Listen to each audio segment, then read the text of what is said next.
to May 22nd 2-week interval, to 1.9% May 23rd to June 5th, and then to 15% June 6th to June 19th, which is our most recent fairly complete snapshot.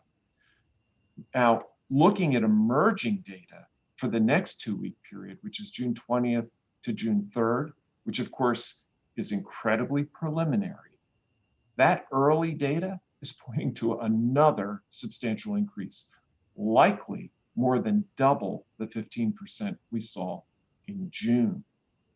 Now, as we move forward, knowing that about the variant and how we sequence, I want to summarize 3 key things that I think we all need to know about the Delta variant as it's moving in to the state of Ohio.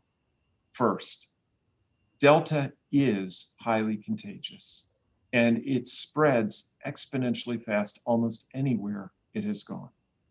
Estimates are that it's about 50% more contagious than Alpha, or the B.1.1.7 so-called UK variant, which itself was 50% more contagious than the variant which caused our winter surge. As a result, the Delta variant is moving rapidly to replace B.1.1.7 or the Alpha variant as our dominant form of COVID-19. Secondly, Delta is a real threat to the unvaccinated, or those who are not yet fully vaccinated. According to the CDC, current data suggests that 99.5% of COVID-19 in the United States has occurred among unvaccinated people.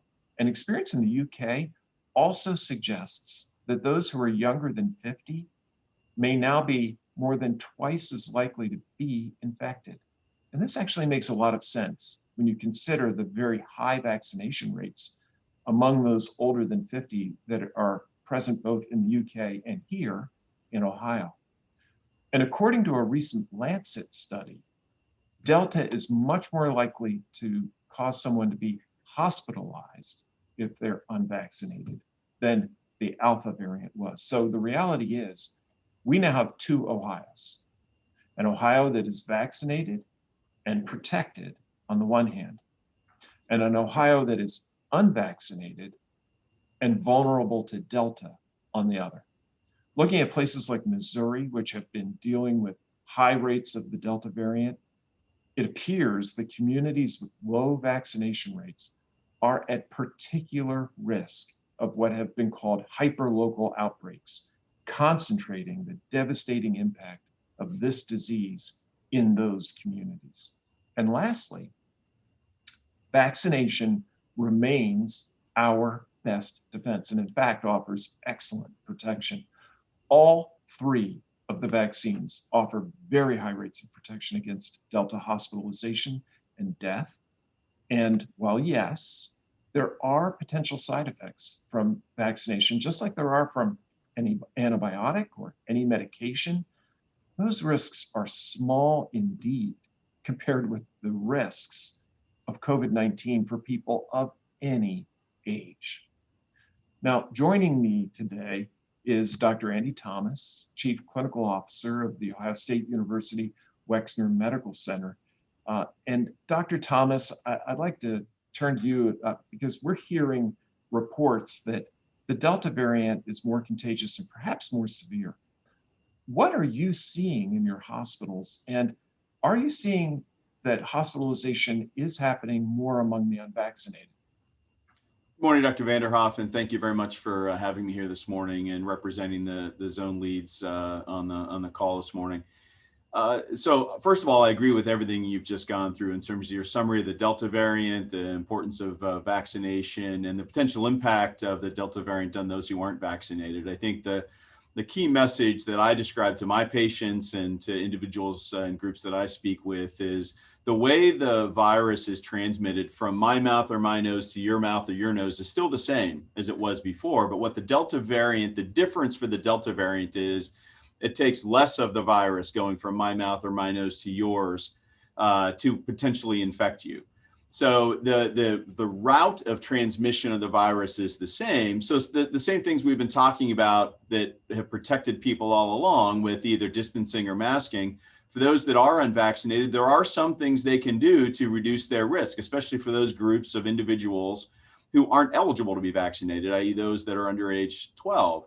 But I think your point's a really good one, that the power of vaccination and what we've been seeing here in the Central Ohio hospitals over the last couple of months. We don't have the full June data yet, but since April, really at a time when a large percentage of the adult population was able to be vaccinated, about 90% of the hospital admissions here in the Central Ohio area have been those that are either partially or unvaccinated. And only about 10% of those hospital admissions with active COVID have been in vaccinated groups. But many of those patients have other medical conditions like active cancer treatment or been a transplant patient or other immune issues that still, I'm sure they're more protected than they would have been if they hadn't been vaccinated. And there are many people in those patient categories that are vaccinated that aren't in the hospital, even if they get COVID. But it's clear, just like the national data that's showing, really 1% of the mortalities from COVID nationally now are in vaccinated patients. 99% are in those that are either partially or unvaccinated.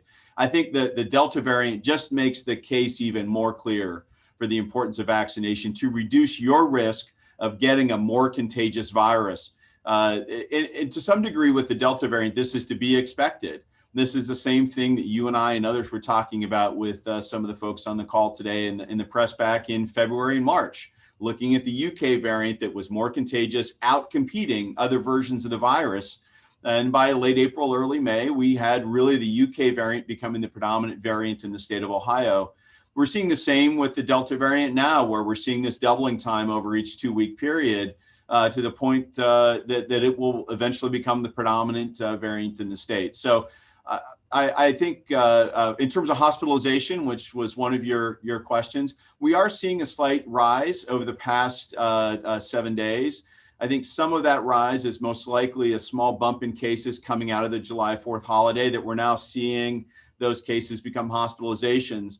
But I think the reality is we've gone in our zone, zone 2, which is about a third of the state, from the high 40s of patients in the hospital the last week of June, first week of July, to the mid 60s of patients in the hospital. Now compare that to 1,200 patients in the hospital on our worst day back in December. So the numbers we're at now are where we were in about mid-June. They aren't unprecedented by any means, but they are on the rise. And what we don't know, as we've talked about with the press multiple times over the course of this pandemic, we hope that rise will peak and come down, but we don't know that yet. And that's why we're certainly tracking those numbers on a daily basis and making sure that we're following the data and responding as best we can to be prepared for any surge of patients.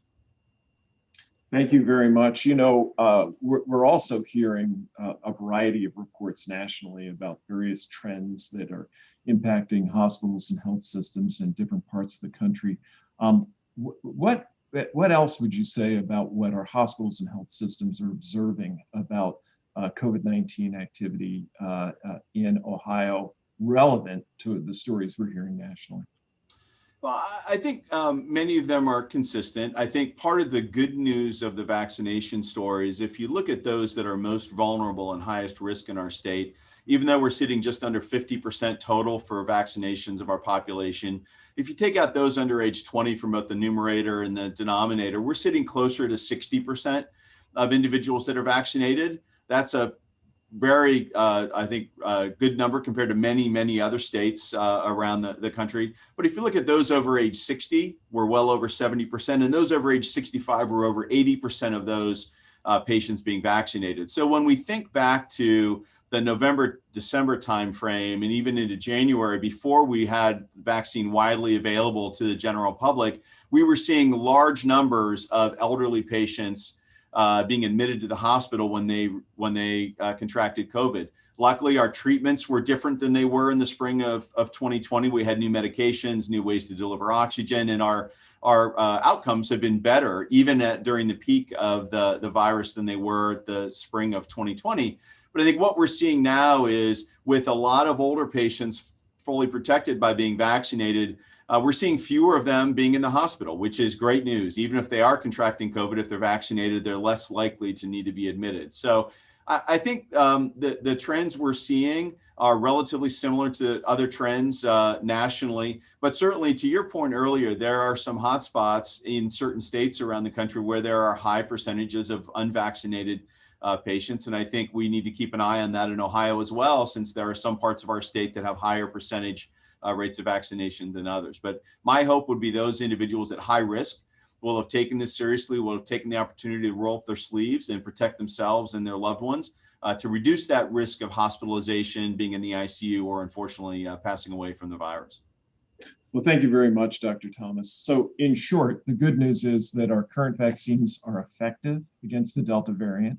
The bad news is that if you're not fully vaccinated, you're at real risk of contracting the Delta variant, including real risk for serious illness, including hospitalization and death. Remember, COVID-19 is now a vaccine preventable illness, and not being fully vaccinated puts you at risk.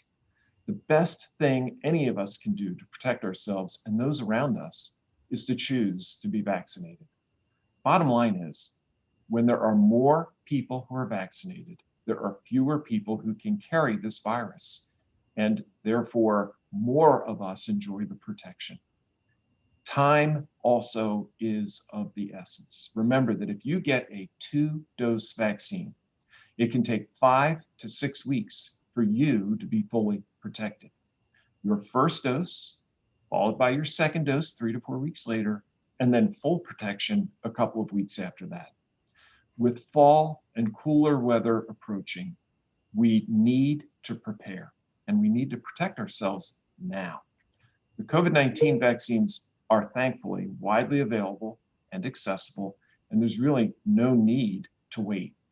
If you're not yet vaccinated, we ask that people please consider getting vaccinated. And if they aren't going to be vaccinated, please wear a mask and practice social distancing as much as possible. Alicia, I think we can now take questions. Thank you, Dr. Vanderhoff. Our first question comes from Chelsea Sick with WKEF. Hi, Dr. Vanderhoff. Thanks for taking my question. So we were told the state does not track the number of breakthrough hospitalizations or deaths that come specifically from the Delta variant. So how do health officials know the efficacy rate of the existing COVID-19 vaccines in fighting that variant? Sure, that's a really, really good question. And let me break it down in a number of ways. One, perhaps the most important way that we monitor efficacy are through published studies that are designed to give us an understanding of how well the vaccine is working. And those are iterative. They come in, over time. And we've had recent published studies that have looked at the Pfizer vaccine and the Johnson & Johnson vaccine, both of which have been very, very encouraging. There's an ongoing study right now with Moderna, but since it is essentially the same thing as the Pfizer vaccine, I think most in the medical and scientific community, really ascribe whatever is seen with Pfizer to Moderna. It certainly played out that way over time. There's a second mechanism, though, and that is that the FDA and the CDC together do ongoing concurrent monitoring of the vaccines. And a part of that concurrent monitoring, of course, also involves the efficacy of the vaccines. And then the final piece of that is we can look at overall vaccine breakthrough rates. As you know, our vaccine breakthrough rates in terms of breakthrough hospitalizations, breakthrough deaths have been vanishingly low. And that has continued on a national basis, even now when nationally Delta is the dominant virus. And here in Ohio, where it is emerging as the dominant virus. So those patterns together, those three sources of information give us, I think, a very high degree of confidence that this vaccine, this set of vaccines that we have and the Delta variant are a good combination. But it's certainly something we pay a lot of attention to. Dr. Thomas, is there anything I missed that you would add? I agree completely. Nothing to add. Thank you, Bruce. Our next question comes from Lindsay Mills with WBNS 10 TV. Hi, good morning. My question is actually for Dr. Thomas. I'm curious to know, we talked about the trends, how they compare nationally and here, but with hospitalizations here in Ohio on the rise, are the effects of the Delta variant worse? What are you seeing from those recent hospitalizations? Does the Delta variant affect patients differently? Thanks for the question. I think similar to Bruce's response, much of the data that we look at is data that's presented on a national basis from research scientists, the CDC and others. At this point, I think we probably don't have a large enough N of patients yet that have been hospitalized with the Delta virus to really make any sort of a statistically significant assessment of just our patients here. But I think in general, the good news is that we aren't seeing a huge spike in hospitalizations, even though we're seeing this increase over the last really month, as Dr. Vanderhoff's described, in the percentage of cases in the state that are the Delta variant. We're not seeing a doubling or tripling of hospitalizations. So I think the good news is that if you are vaccinated, you should be protected, at least against getting seriously ill or needing to be in the hospital. I think what's unclear is if you're not vaccinated, it's certainly easier to catch. That we know. We've described how it's more contagious. And I think that the reality is, even if it is not more virulent or causing more serious illness, the more likely you are to have it. Even if it's a small percentage chance that you're going to be in the hospital, the more people have it, the more people are going to be in the hospital. So I think that the studies are not showing that it's incredibly more virulent, or more serious as an infection. But what I will say, if you're not vaccinated, on average, compared to someone that is vaccinated, it's significantly higher risk to need to be in the hospital or to get severely ill. So I think it just gets back to the best way to protect you is to, one, not get the virus. But even if you come into contact with someone who has the virus, the best way to protect yourself is to be vaccinated. Thank you, Dr. Thomas. Our next question comes from Courtney Wheaton with WKRC. Hello. I was just wondering, with the Delta variant on the rise, a lot of camps and, we have a lot of concerts going on right now. And I read a couple of articles from Pointner saying that they could be super spreaders for these events. So should we stop doing these events? Should the people that are organizing them change their course of action with this on the rise? Well, I think that the recommendations and cautions that we've been offering all along really continue to be important for people to remember.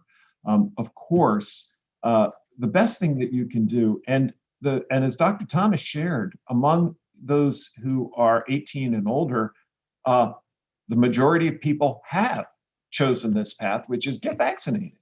And so the very first thing that I think Dr. Thomas and I would ask is that people who aren't vaccinated think about the benefits to themselves personally, as well as those to other people getting vaccinated. But the other recommendation that we've continued to offer is if you're unvaccinated and you're going into a crowded environment, we still recommend that you mask.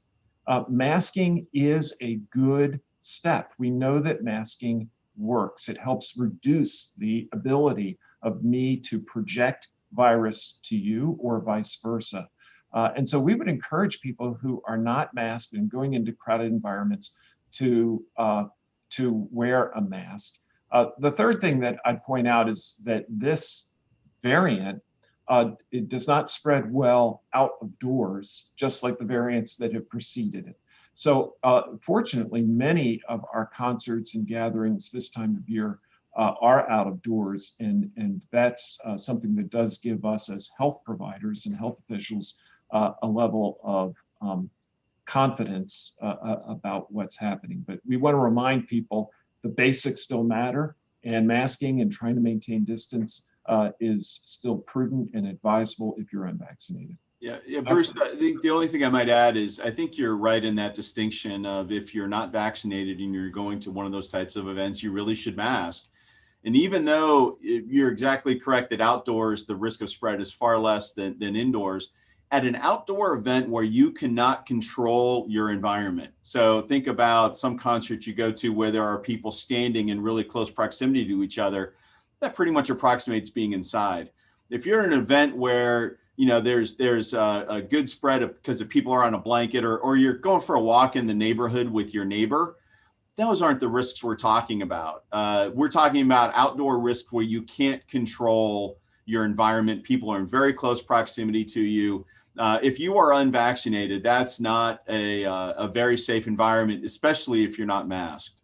But I think for those that are vaccinated, I think there's a lot of evidence that they're pretty well protected in those sorts of environments. Thank you, doctors. Our next question comes from Danny Eldridge with Hannah News. Hello, Dr. Vanderhoff and Dr. Thomas. So school is set to start in about a month or so in many parts of the state, and children under 12 cannot get vaccinated. And it looks like a lot of schools are not going to require social distancing and masking unless the state tells them to. So what is the state planning to make sure children are safe when they go back to school?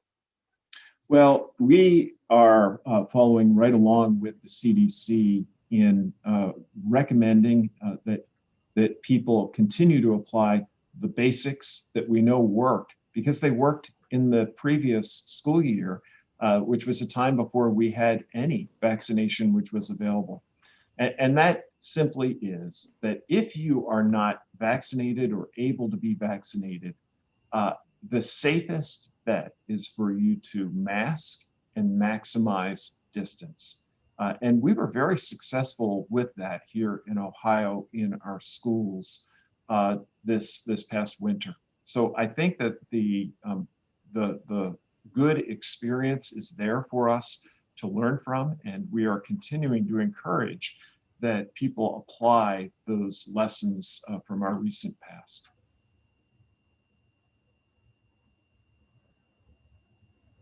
Thank you, Dr. Vanderhoff. Our next question comes from Jim Province with The Blade. Jim? Good morning. This is for Dr. Vanderhoff. Are we still talking about a vaccination disconnect largely with the rural areas of the state where the low vaccination rates are most prevalent? Or is there still a disconnect that we're seeing between different demographics in Ohio? Well, what I would say is that we have a vaccine hesitancies exists really in pockets all across our state.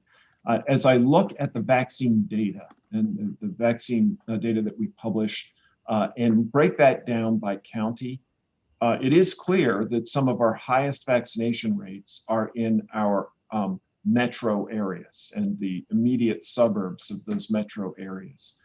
In some ways, that's reassuring because that's where we have the greatest concentration of people. But it does concern me and other healthcare leaders when we look and we see that we have communities all across the state who still have relatively low vaccination rates. And many of those are our rural communities. The lesson, I think, comes to us from Missouri, where Missouri is seeing a very severe outbreak of COVID-19 driven by the Delta variant and disproportionately impacting communities with low vaccination rates. So yes, it is true that many of our counties with the lowest vaccination rates are more rural than urban. It is nevertheless the case that even in our greater metro areas, we have pockets where there are areas of low vaccination. So that hence our message, this is still the right time to get vaccinated, and we would strongly encourage those who are waiting to not wait anymore. Yeah, Bruce, I think the only thing I would add beyond some of the geographic differences that you mentioned is we've known really from the beginning that the interest of a 20, 30, or 40-something-year-old to get vaccinated is just going to be on average less than those over 60, over 65. As I described before, those at highest risk have in many ways also been since the beginning of the pandemic more isolated and less active in our communities for that same reason. So I think we've been working hard, whether it's through local churches, whether it's through local employers, whether it's just through the media to try and make sure that we encourage those that are in the 20, 30, and 40-year-old age groups to really take advantage of the opportunity to be vaccinated, no matter what community they live in. So it's not just geographic differences. There are still some age-based differences in vaccination rates, as I went through before. We have a very high percentage of those over 60, over 65 that are vaccinated. I think that's terrific from my perspective as a hospital leader, from my perspective as someone who's working with the state on trying to make sure we keep this pandemic under control. It really is going to take those in that 20, 30, and 40-year-old age group to have a higher vaccination rate, because even though they may not be at risk of being in the hospital, if they're around people that are, and that, the more likely that virus bumps up against someone who's vaccinated, it's like hitting the brick wall, as opposed to bumping up against someone who's not vaccinated. It's like Velcro. And it's more like Velcro than it was before with this variant. So those folks that are in that 20 and 30 and 40 age group really can do their part by rolling up their sleeve and getting vaccinated to try and make sure we can keep this under control for the entire state, even though there may be a little bit less personal interest in this, because for them, it might be a less of a risk of actually catching the virus, or I should say less of a risk of getting seriously ill if they catch the virus. It's really in the interest of our communities and our state if all of those people take the opportunity to get vaccinated. Yeah, and I think I'd add to that we have to remember that that younger Ohioans are still at risk from this virus. The good news is this is a vaccine preventable illness. They have an opportunity to really protect themselves from something that they need not suffer. And that younger Ohioans, in fact, do develop multi-system inflammatory syndrome, which is very bad. It causes inflammation of organs throughout the body. And we see that largely in younger people. They can also become long haulers. And let's not forget, while very small in number, nevertheless, we see young people with no apparent particular risk factors end up hospitalized. And these are all avoidable. So, in an era where we can prevent something with a vaccine, it's a shame to see any younger Ohioan get sick when they need not have gotten sick. Thank you both. Our next question comes from John Reed with Gongwer.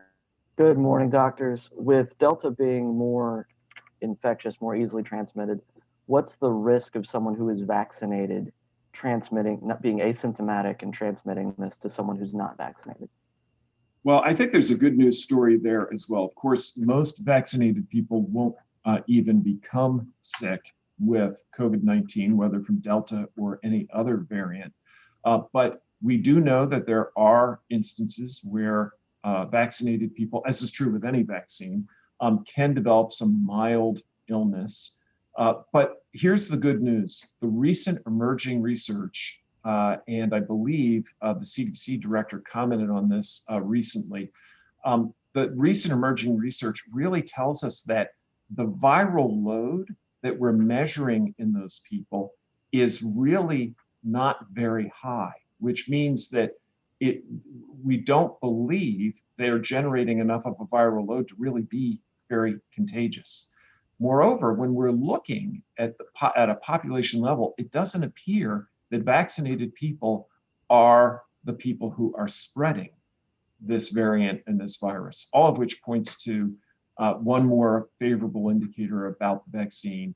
Even if you develop mild illness, it appears you're far less likely as a vaccinated person to transmit the virus than obviously someone who's not been vaccinated. Dr. Thomas, have you been seeing anything else that you'd add?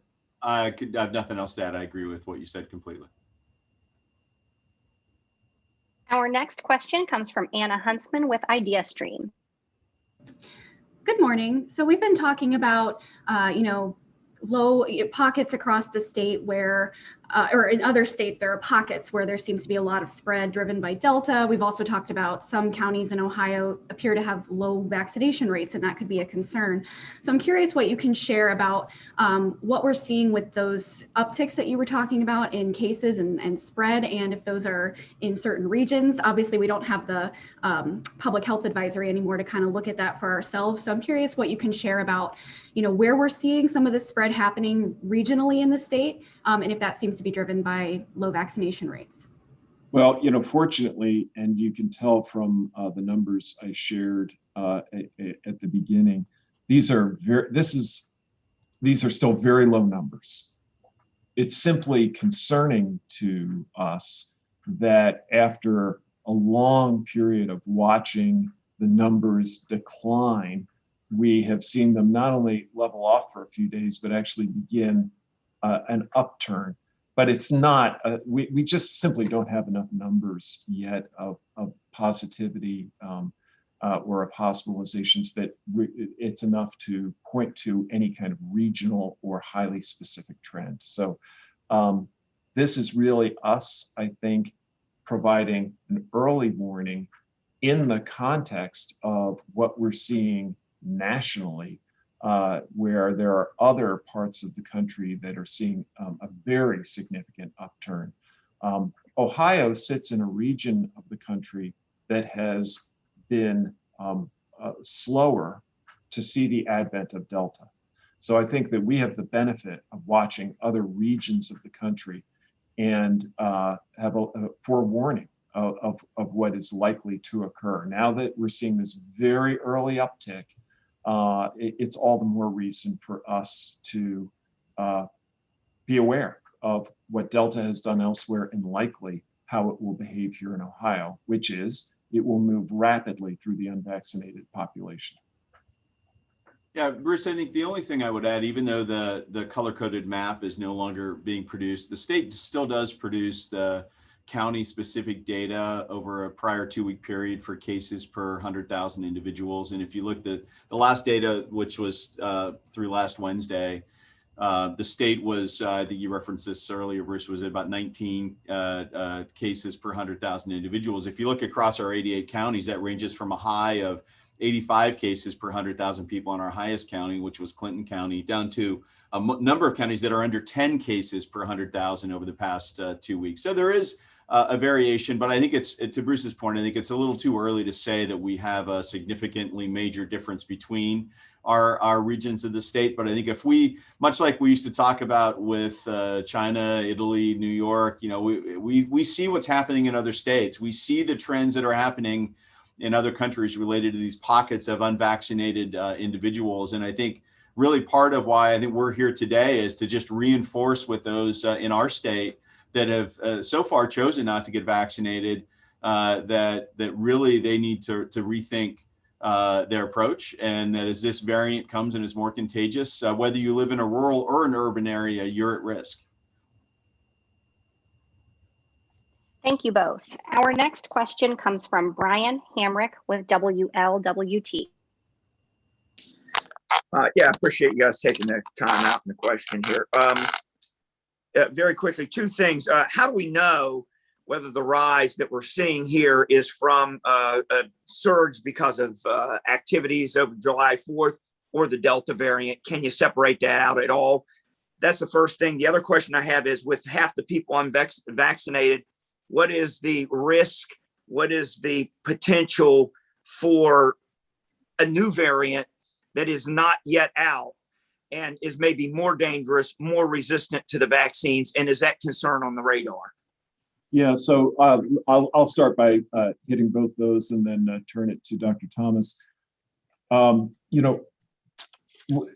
As we have said, it's really too early for us to be able to say definitively that the uptick that we're seeing now is the direct result of Delta or the direct result of a post-holiday bump, et cetera.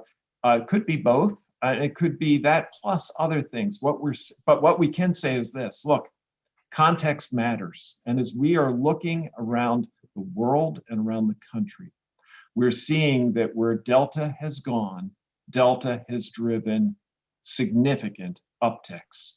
And we know two things for sure. One, Delta is here and it is rising rapidly. We know that from that genomic testing information that I shared before. Secondly, we know that we're seeing, after a long period of continuous decline, now several days of an uptick. When we put those pieces together, it sure makes one think Delta might be at play here, that we might be seeing the beginning of Delta's impact on the state of Ohio. Secondly, we're constantly monitoring for other variants.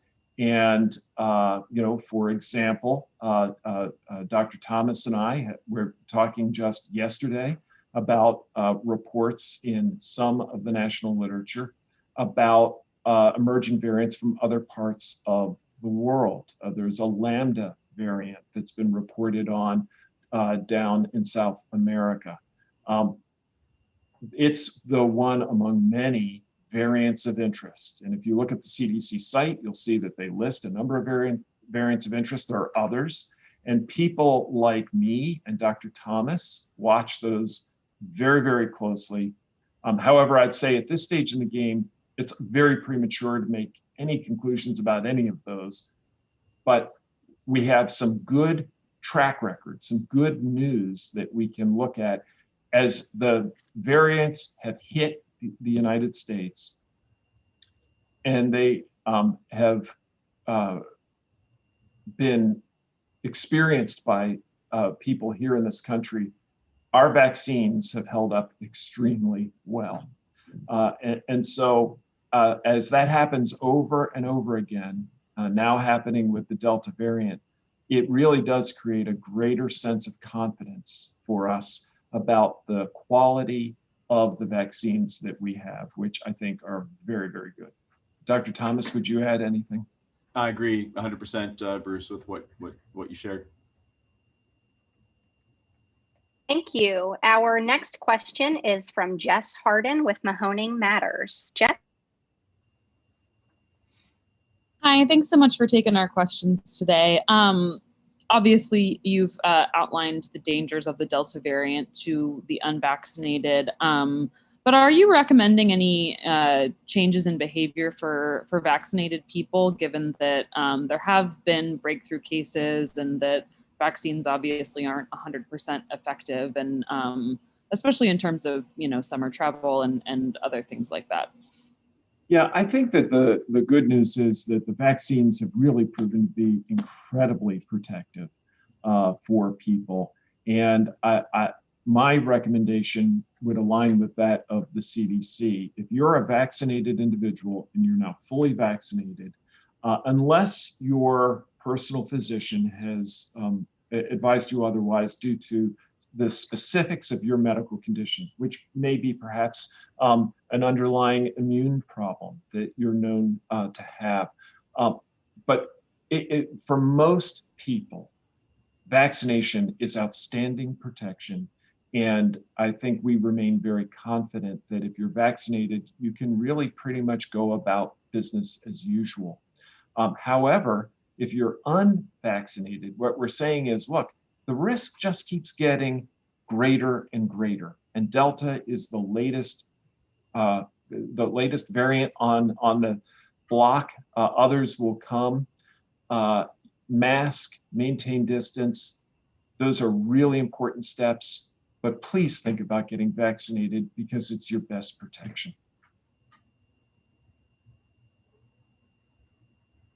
Thank you. Our next question comes from Gil McClanahan with WCHS.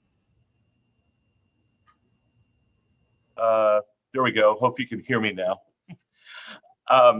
My question is, listening here to your concerns about the increased numbers of the Delta variant, will that make it necessary for you guys to go to the governor and say, hey, look, recommend to him that maybe we need to bring back some of the COVID restrictions that we had from a few months ago? And if the numbers continue to go up, is that a possibility in the future? Well, I'll tell you, it's really hard to speculate about where things could go or might go. And I've learned with this virus never to try to make predictions about its behavior, but I think we're in a very different position than we were in as we were heading into last fall, because we had no vaccine available as we were heading into last fall, and now, as Dr. Thomas shared, when we look at those 18 and older, almost 60% of Ohioans have begun the vaccination process, and when we look at those 65 and older, the numbers are better than 80%. So we have a lot of good protection there. I think really what our plea is now is that as doctors, we worry a lot about the 40% or the 50% if you look at everyone in the state who aren't covered. And we're asking that people who are not yet vaccinated take advantage of the benefits of this vaccine and protect themselves and others with vaccination, and that we remember that there's some folks 12 and under who can't get vaccinated right now. And we need to think about how we best protect them, because COVID-19 does affect people less than 12. And all we have to do is look at the cases of MIS-C, the multi-system inflammatory syndrome in children, to know that they're not immune from the bad effects of COVID-19. Thank you. Our next question is from Jim Oddie with WHIO. Both doctors, hey, good morning. I want to have both doctors address very directly the pushback from the anti-vaccine crowd. These people have been very outspoken here at the State House repeatedly. Most recently on social media, you may have seen the stories. They've been out for a couple of months. They've come back again this week saying more people have died from the vaccine than from the coronavirus. I want to have you address that and other claims that have come about recently. What do you think, Doctor? Well, thank you for asking that question, because I think it's a really important one. First, let me say that I understand completely hesitation about something new, whether it's a medication or a vaccine. And I think it is a wise and prudent thing for any individual or any parent to be thinking about the risks and benefits of a new medication or a new vaccination. That's good. That's wise. That's how we ought to be thinking through things. However, I don't think it is appropriate to make decisions on the basis of bad information. I think we need to look for sources of good information, reliable information. And the reliable sources of data that have proven themselves over many, many decades, the peer-reviewed medical literature, the scientific research, which is promulgated by the CDC and that is reviewed by the Advisory Committee on Immunization Practices, these have been very, very clear. The risks of COVID-19 vastly outweigh any risks associated with our vaccines. The benefits of the vaccines are far greater than the risks of side effects and problems from the vaccines. And one of the things that is extremely clear is that COVID-19 has ended the lives of far, far, far too many people, huge numbers of people, and that we simply don't see that happening from the vaccines. Could there have been vaccine-associated deaths? We believe that perhaps there have been some, but we're likely talking about a handful of cases. And that's going to be true of any medication, of any vaccine, of any intervention. The medicines that we provide our patients, the vaccines we provide our patients, are not entirely risk-free. They all carry risks, but their risks are tiny compared to the benefits that we offer. And that's why we as doctors offer them. The simple truth is the risks of these vaccines are tiny. the risks of COVID-19 are vast. Dr. Thomas, what would you add? Bruce, I agree with your comments. I think, Jim, I would put the concerns into two different buckets. I think those who express concerns about the vaccine having a chip that tracks their whereabouts or that magnetizes them, I think those are disinformation, which is beyond unfortunate. It's disturbing. The other side of the equation is what Bruce was just describing, which is this is a new medication, and for the most part, just like anything new, we expect some people to have questions. And I think what we tried to do through the scientific means of study is to show what the actual rates of risks are, either for the virus or the vaccine. If you look at two of the more recent complications from the vaccine that have been described in the literature, myocarditis, which we've known for many, many months you could get from the virus itself. And now there's been shown some cases from the vaccine. If you look at those relative rates, it was around 1 in 50,000 individuals who got the vaccine got myocarditis, was the estimate from the CDC. If you look at the risk of getting myocarditis from the virus, it's probably 1,000-fold higher, more like 1 in 50 or even potentially higher than that compared to 1 in 50,000. The one that came out, I believe, was over the weekend or just maybe it was Monday, around the J&J vaccine and the risk of what's called Guillain-Barré syndrome. They identified 100 cases nationally out of over 10 million, well over 10 million doses of vaccine given. When you look at it, it was interesting that the news story I was listening to reporting on it, the last sentence was, and the rate didn't differ that much beyond compared to people who didn't get the vaccine.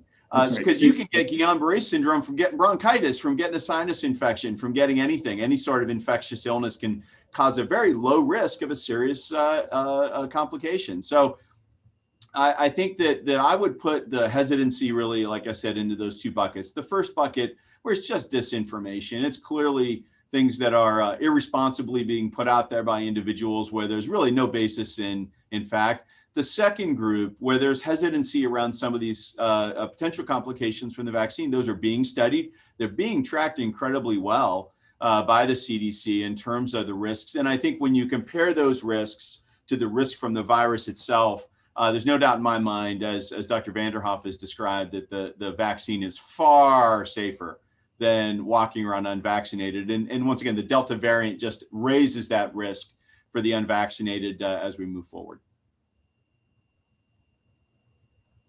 Our next question is from Kimberly Keegi with WSAZ. Hi, everyone. Good morning. Thank you so much for taking our questions this morning. I do have a couple of questions regarding some specific numbers that I hope you guys can share with us. So the first one is, how many total number of cases in Ohio have been tied to the Delta variant?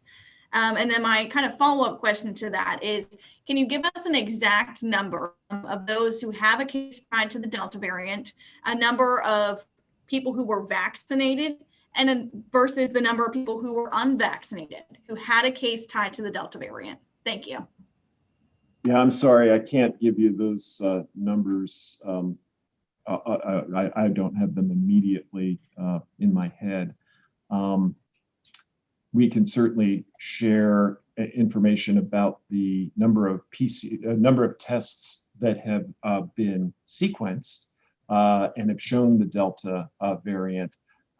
We don't have any information that I'm aware of that would make the kind of specific ties, though, to a specific breakthrough case and a particular variant related to that breakthrough case. Remember, our breakthrough cases are vanishingly small. So the odds of being able to make such a correlation are very, very low indeed. Bruce, for those who got on a little late, you might go quickly back through that description of the difference between the PCR testing and genomic sequencing and why we don't know exactly every case. Oh, sure. So without repeating everything that I said, essentially what happens is that genomic sequencing happens after we have run a PCR test. It can only be done on a specimen that was drawn for PCR testing. Once we know that we have a positive PCR test, that's one that can be considered for genomic sequencing. And then only a subset of those can be, because either the specimen didn't have enough quantity or the viral load in that positive test wasn't high enough for the genomic sequencing to work. Then when we run that through, genomic sequencing, the time between beginning that process and actually having a formal, defined, and finalized result can be a matter of weeks. So we view genomic sequencing more as a surveillance, a public health surveillance tool rather than a patient decision-making tool. Because if we waited that amount of time, it's just too late. When we're making clinical decisions, we have to make them immediately. And we've, by that point, either been successful in our treatment or not. I think along those lines, Bruce, you're exactly right. Whether we're treating that particular patient, it doesn't really come into question whether it's Delta variant or not. We treat the patients the same way. And I think similarly, if you are unvaccinated and have been exposed at close contact with a patient with the virus, it's not like you should wait and find out if it's a variant on whether you need to quarantine or not. If you've been asked to quarantine because you're unvaccinated and had either a household or very close exposure, you need to quarantine regardless of what variant it may or may not turn out to be, if we can even determine that, because it's far after the process that you would have that answer, even if the answer was possible to find out. The best source of information that would be scientifically reliable for answering the question that you're asking, very good question, has come out of two recent publications out of the Lancet.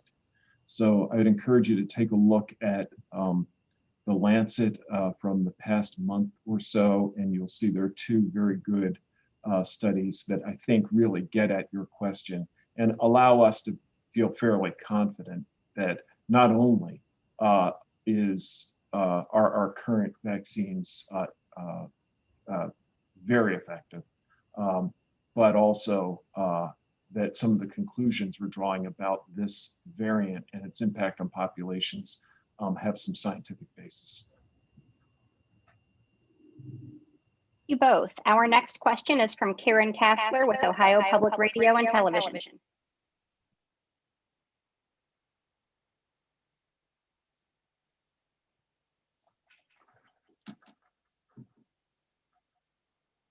Karen, I see you're unmuted, but I can't hear you. Okay, we'll come back to Karen next. Unless, Karen, we can hear you now. Okay. Alexis Moberger with WSYX. It was kind of stated earlier, but just to kind of ask it a little bit again, as far as with the variants, we're seeing the Delta variant, but any concern with this Lambda variant that we're starting to hear about? Yeah, so Lambda is one of the variants of interest that we alluded to before. And at this stage of the game, I think that we ought to continue to have interest in what it's doing and know that the CDC and medical leaders are watching it along with a variety of other variants of interest very, very closely.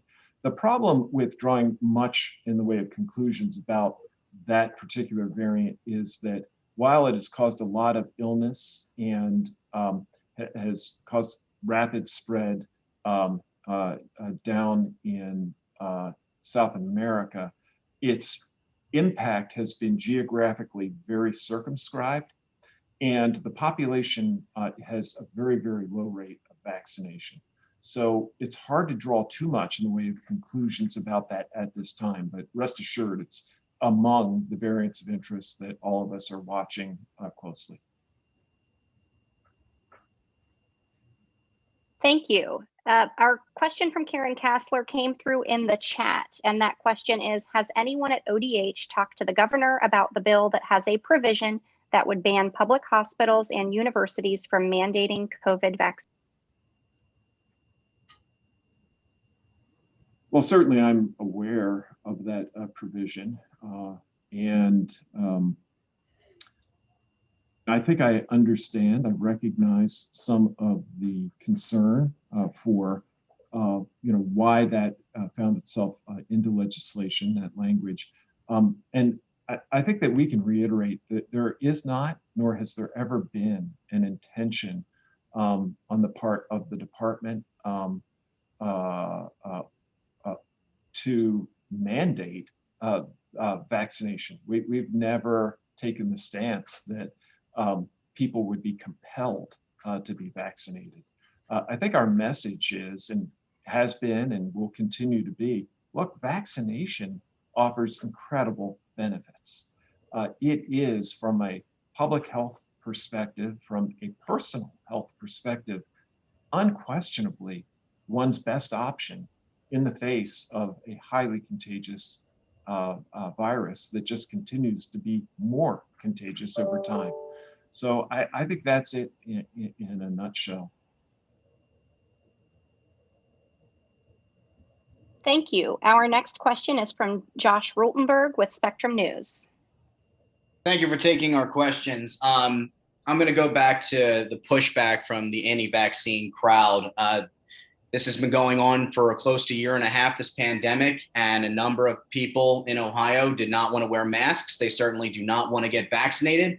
But for those people, how long should you recommend that they be told to wear masks, even though it's likely they won't wear them at all? And do you believe that they will actually get vaccinated after this message today? Well, as physicians and as public health leaders, it's our duty, our obligation to offer people the best information possible and to provide the best advice possible. First, the best advice to anyone who's unvaccinated is get vaccinated. And then, if you're not going to, mask and maintain distance. And we're going to continue to push that message. If even one person makes the decision to protect themselves and others through vaccination, we have been successful. And we're going to continue as a medical community, I'm sure, to continue to push this message with our patients in our offices and in public settings like this. This is the right message. This is the responsible thing for us as doctors to be telling the people of Ohio. I agree with Bruce 100%. I think whether it's an individual healthcare provider in the office with the door closed, talking to a patient one-on-one, people talking to community groups, or people like Dr. Vanderhoff and I speaking with the media, our goal is just to try and encourage as many people as possible to get vaccinated. From a public health perspective, in some ways you could replace vaccination with wearing a seatbelt, with wearing a helmet if you ride a motorcycle, with not smoking cigarettes. These are things that healthcare providers are pretty used to counseling patients about one-on-one and speaking to groups in the community about the importance of these things. I think in this case, there was a time through last January or December for the 1A group and January for the rest of the population when we didn't have really effective means to prevent this illness. The thing that I think most healthcare providers are focusing on now is we have the tools to help you. And if we can answer patients' questions, like I said, one-on-one or through mediums like this and really encourage people to get vaccinated, they will have the benefit of being protected. Their loved ones will be protected. Those who they work with will be protected. And that's really our goal. As we mentioned before, we think we've protected very high percentages of those most at risk for severe illness. But with these variants coming along that are more contagious, I think the case for those that are unvaccinated to get vaccinated just gets stronger each week, each month as we move forward with this pandemic. And if they don't, are they supposed to wear masks for the rest of their lives? How long are they supposed to wear masks for? Well, that's a good question. And the reality is we're not out of the phase of this virus and this outbreak that is one of the potential for widespread. So I think that there will come a time, I hope, that COVID-19 is no longer an illness that we feel a lot of people are at risk for being impacted by. But as long as a lot of people are at risk, we're going to advise those large groups of people to do what they need to do to protect themselves. It would be just irresponsible of us as physicians to not warn people about dangers or risk. The good news is, though, again, that there is a great option. There is great protection available through the vaccine.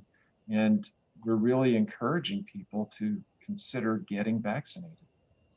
I think the other way to think about that is to look at, once again, experience from around the world. If you look back in the 2000s with the SARS and the MERS pandemics and the use of masks in many Asian countries, especially during the winter time kind of viral season, it's continued on for now going on a couple of decades in some, almost a couple of decades in some cases. So if I've talked to one person, I've talked to 50 in the past month that have remarked on the fact that they didn't get the normal cold they got last winter. And when we look at our flu hospitalizations, and I haven't looked at the data in the last couple of weeks, but we were sitting at well under 150 total hospitalizations for influenza in the state last year, where we typically would be in the multiple thousands, 8,000 or 9,000 flu hospitalizations. So in terms of the general gestalt for mask wearing in the state of Ohio or around the country, I think we may see more masks voluntarily from people, even if they're vaccinated, moving into the November, December, January timeframe, just because they don't want to get the common cold. It's been really clear that masks work. I think that right now for airplanes and public transportation, masks are still required. They aren't guidance or optional or recommended. I have a feeling that people getting on airplanes for a pretty long period of time, even after this ends, may still wear some sort of a mask, just because how many times have people come home from vacation and gotten sick 3 days later? So I think the cultural aspects of mask wearing are really going to be something interesting to watch in terms of behaviors of those, not just in our state, but around the country moving out of this pandemic.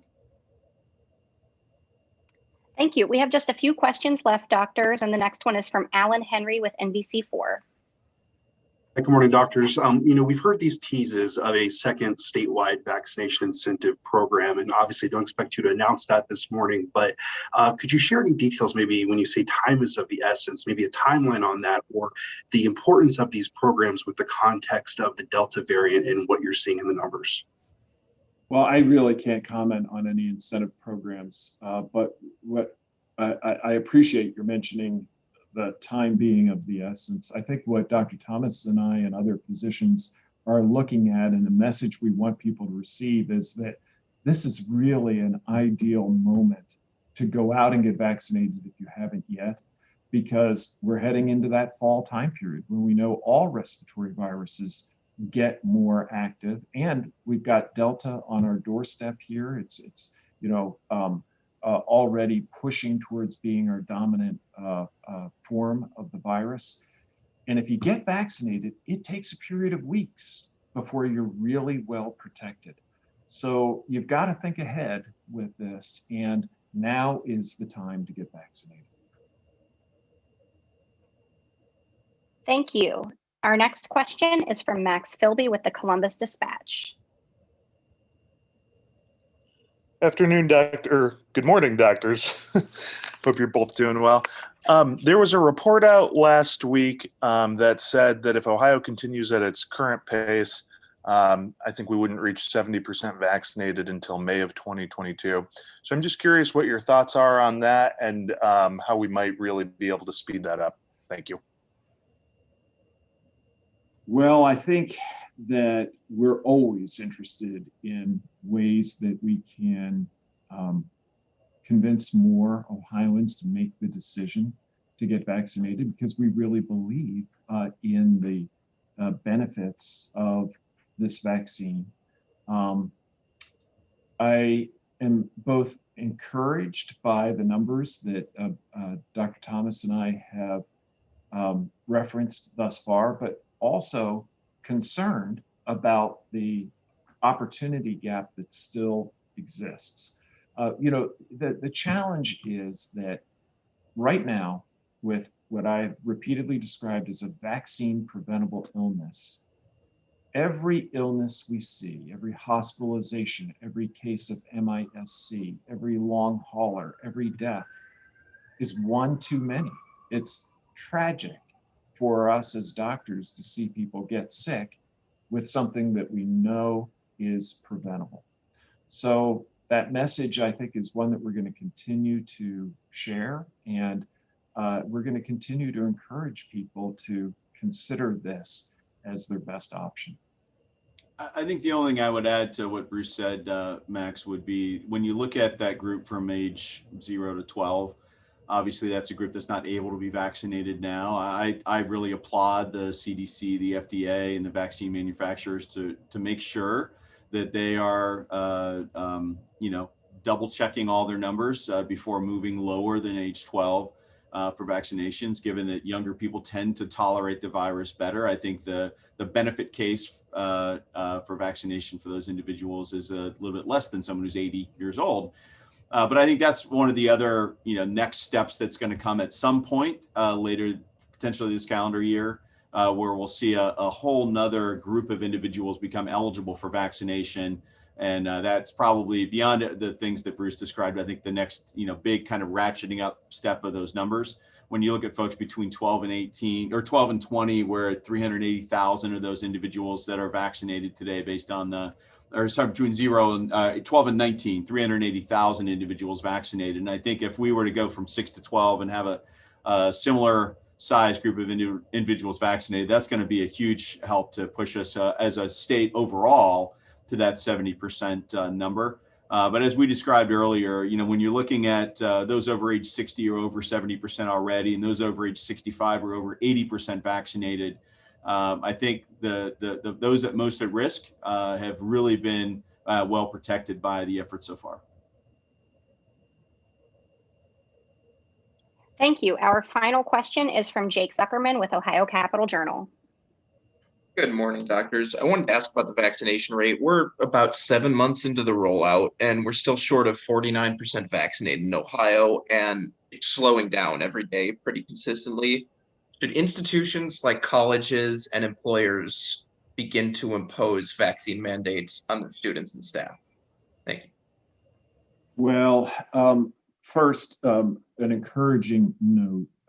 While we, of course, want to see more vaccinations, when we put into perspective the very short period of time we've had available to get this vaccine out, and we're able to look and say, hey, for those 18 and older, we're approaching 60%, those older than 65 are above 80%. Overall, we're approaching 50%. That's actually pretty remarkable. In terms of further incentives for vaccination, I really can't comment on what employers will be doing or should be doing. I will note that I've seen media reports of some employers feeling it is a critical necessity for their workforce to be vaccinated. But that's not something that as a Department of Health we're mandating or pushing. And if I may follow up here, when ODH employees come back to the office, will they be mandated to be vaccinated, or will you leave it to them to decide? Well, again, we are not mandating that anyone be vaccinated. No one will be compelled by the Department of Health to be vaccinated. So with our own workforce, we're following the CDC guidance, and we are strongly encouraging vaccination. Those who are vaccinated do not need to wear a mask in most settings, while those who are unvaccinated, we are asking to mask and maintain distance, again, in alignment with CDC guidance. Exceptions to that, of course, would be those of our workforce who are in healthcare settings. And there's a different situation because they're dealing with vulnerable patients. And we follow the CDC guidance there as well. Thank you. Thank you very much, doctors. We appreciate your time today. If you'd like to share any closing remarks, feel free. Otherwise, we can go ahead and close this event. Thank you again. Thank you. The only comment I would say is thank you to all those in the media that are here and doing their best to try and combat that disinformation that we discussed earlier. So thank you all for everything you're doing to try and get the message out. Yes, yes, indeed.